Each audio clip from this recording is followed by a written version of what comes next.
Hi, my name's Sam Winston. I'm the author of One and Everything.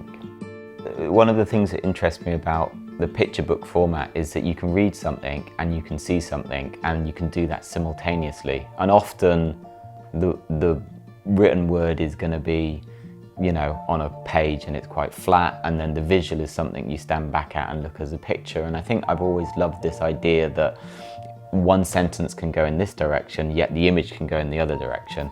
And that's what we're trying to do in the book. So you're following a narrative that is saying one thing, but like once you get to the end and once you actually look closely at the pictures, you're like, wow, this is saying a lot of different things at the same time.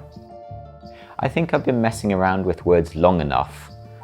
So when I write, once there were many stories for all the world, in my head I've got an image of what that looks like, as if stories are a thing.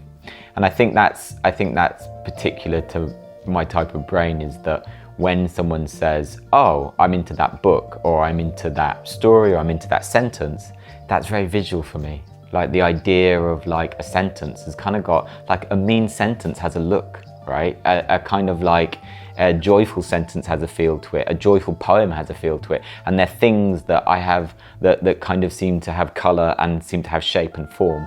So I will write a story fully aware that, you know, all of this will jump off the page and dance at some point. The main protagonist is a story, which is a strange idea, but to look at when you see the visuals of the book, you can see that it's this ball of type. And I think that's, you know, that's very much like how our brains are, as in we often think in language and we often sort of like label our thoughts and emotions in language. And this is me just bringing that to life through color and shape. Yeah. And then the other characters in the story, again, with very simple, I wanted to use a really simple palette of just color and letter form. And at times I sort of imply words, but not so heavily. So you've got this thing where you've kind of got the text on one part of the book, and then you've got these letter forms that are making an image on the other part of the book.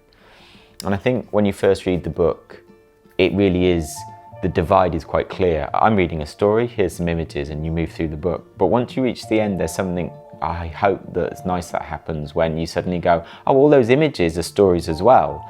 And then there's this kind of key which leads you back into what you were looking at, and you start reading what you were looking at, which I